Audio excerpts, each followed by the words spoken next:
Right, but we don't need to talk about the biological and the historic. We don't need to talk about any of those. Let's talk about something else.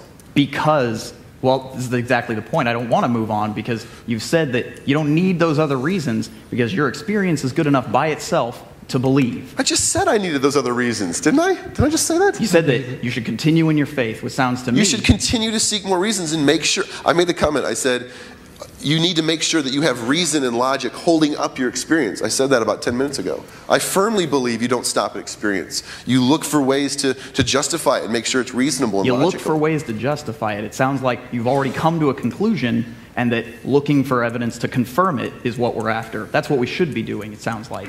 Then let's do it. Let's talk about some more evidence. That's not what we should be doing. That's the last thing we should be doing. Then what should we be doing? That we should be acknowledging that people have failures of perception, that normal, healthy, not crazy people have failures of perception all the time, that our brains are wired in such a way that sometimes things go astray. In fact, a lot of times things go astray.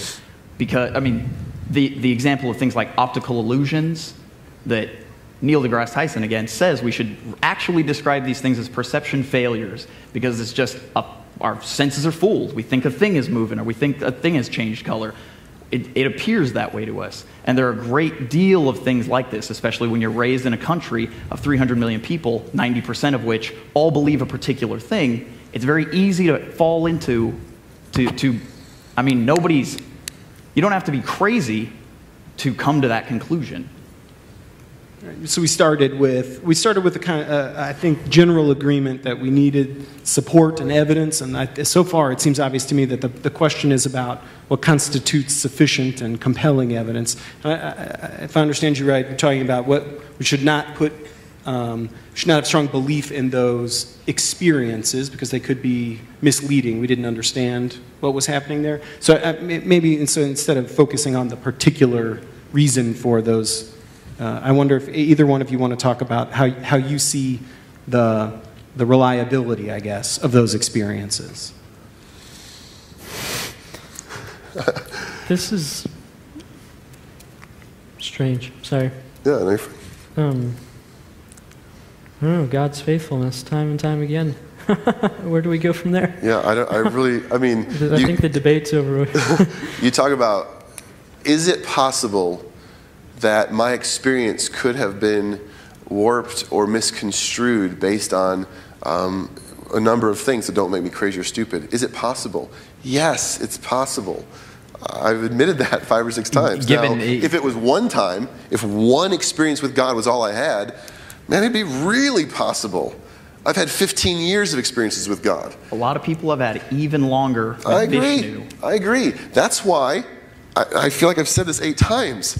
I don't stop with my experience. I investigate why Christianity makes the most sense to explain those experiences. But you don't want to do that. I mean, it's fine. Not that we don't. And you all, I think, Abram, you had said that was the wrong way to approach things, but I don't think you explained that as much. Why don't you? Let's go back to that question. I think because this maybe is our point of contention now. Why should we not start with our experience and look for other evidence that confirms that?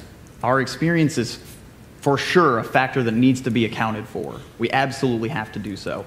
But what we can't do, what we should never do, again, when we're trying to remain intellectually honest, is do things like find ourselves saying, I want to make sure that Christianity is what accounts for all of these things. I wonder whether you've also looked through the Eddas of the Norse gods and mythologies to see if that might account for your experience, or whether Hindus, when checking their experiences, should also read through Greek manuscripts and discuss those things with their contemporaries.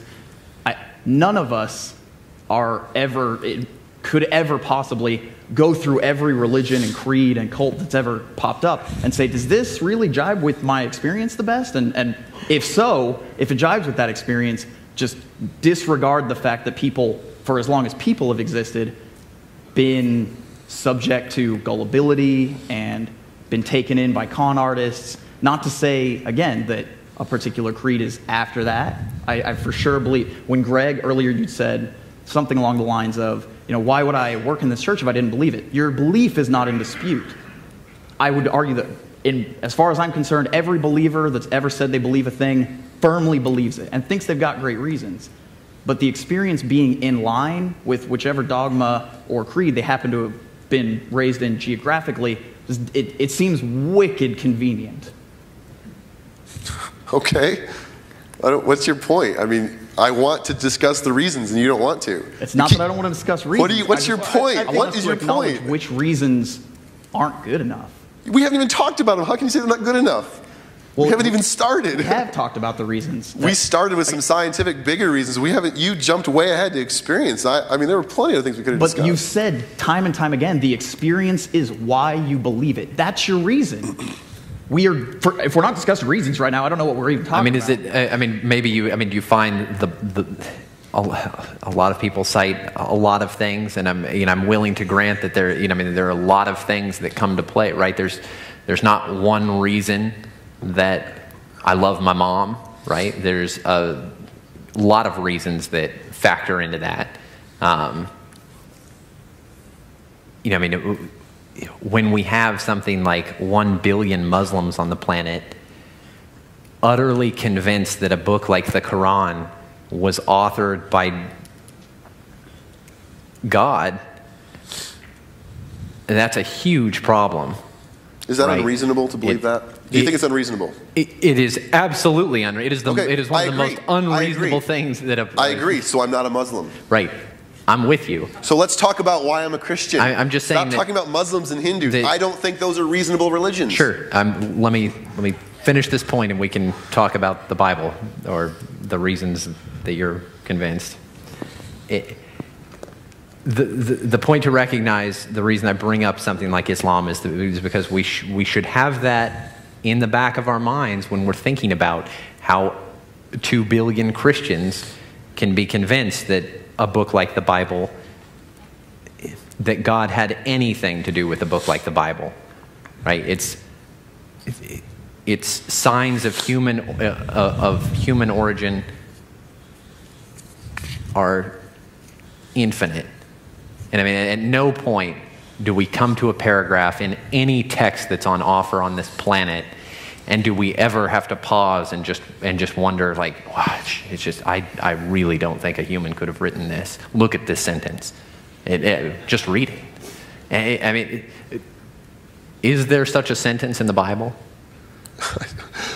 Everything you're saying is a straw man.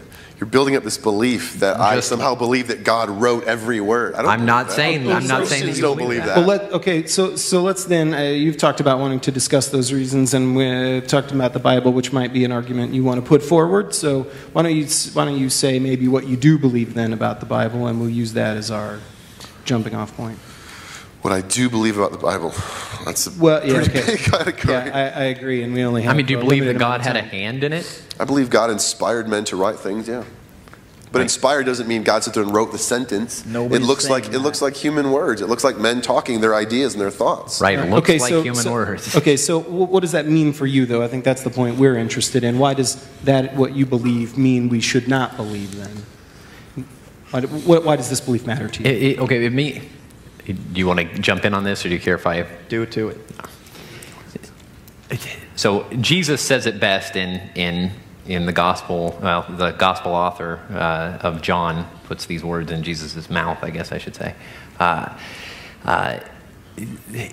He's talking to Nicodemus, and he says something to the effect of, "How are you going to believe me? If you can't believe me when I talk about earthly things, how will you believe me when I talk about heavenly things," right? What this means, he was more right than he could have known.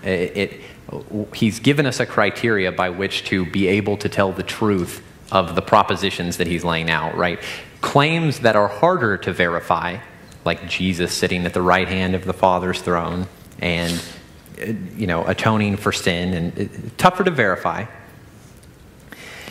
We need earthly things that we can trust Jesus on, that we can verify, to then believe him when he starts talking about other propositions, right? We need passages that could not have been written by men. Not that it could not have been written physically by men, but that no man could have possibly known. Otherwise, we are not justified believing that this text, that God had anything to do with the creation of this text. What you just do said you is so agree? completely unfounded by any. Unfounded. Why is that true? What do you mean, why is that Why true? is what you just said true? Well, let's take a. Why should we see differences between fully man-made books like Spider-Man issue 54 and the Bible? Sure. Because you What- said what- God had a hand in it. So when I see errors in Spider-Man and then I see errors in the Bible, Okay, aside from errors. Yeah, this makes sense. Let's talk in more specifically then. You alluded to this. You were like it was inspired by God. Maybe if either one of you want to talk about more precisely how you see that If I inspiration. made a statement, here, for example, this is a generalization. Don't rip it apart. Just get the idea. If I made a generalized statement and I wrote a letter, and in that letter I said murder is wrong, that's an inspired statement. Because you as a human being there's no reason why you should know that murder is wrong. There's no logical, solid, objective reason for murder to be wrong, other than the fact that God has ordained it as wrong and told us. So if I say murder is wrong, I'm communicating something that God has given. Now, would you look at murder is wrong, like murder is wrong? Well, that doesn't look like God wrote it. It looks like Pete wrote it. Of course it looks like Pete wrote it, but it's a truth. It's an idea that comes from the heart of God, and the Bible is full of them. That's what I believe.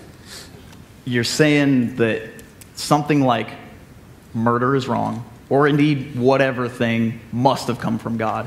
There's no reason a human should know that. You're going to have to walk me through how you got from point A to point B, that saying something that's objectively true about the universe means that God decided it subjectively and told humanity and that now it's objective. Is murder objectively true in the universe? Is murder, does it exist? Is murder being wrong objectively true? I would say it's got to be. Based on what? Based on the ending of human life is not very conducive to the flourishing and well-being of humanity. It could be conducive to my well-being if someone's in my way. It's a humanity on a grander scale. It's what we've been talking about. Before we can take this into morality if we want. I'd like to stay focused on the Bible and why we should think that God authored it. I will leave that to everyone. But you're asking, we don't have to go into morality. My point was, you said there's no way that you could look at the Bible and think it's from God. And my point is, the Bible is full of statements which cannot come from just evolutionary thinking. The idea of a person who claims to be God. Okay, do you admit that there are other texts on offer that say murder is wrong? Yeah, because I think it's... Okay, did God have a hand in those texts? I don't think it's naturally objective, though, from the universe. Right, I'm just saying that we have to have some kind of way to be able to say, you know what, we are on solid foundation to think that this text, that God had a hand in the creation of this text somehow, right? Because I know you don't believe in a dictation that God sat there and just wrote the words himself or dictated it to the authors. But you believe that he had a special hand in this, and what we're saying is there are not good reasons on offer to believe that claim. Right? And you can't say something like murder is wrong, just the vaguest, worst reason that anyone could ever give to support that God authored their text. Like, what, you mean this thing that everyone agrees on? Like, we're going to have something. Why does everyone agree on it? Okay, and we can talk about that, but I want to stay. But it's the same issue. If it's from God, God, not the same issue. If it's from God, it's inspired by God. If the idea that murder is wrong only comes from God, then writing it out is an idea that came from God. Did God have the same hand that you were saying he had in the Bible? Did he have that same hand in the creation of the Book of Mormon? Who? In the creation of the Book of Mormon. Do I think the Book of Mormon is inspired by God? In the same way that you think the Bible was inspired by God? No.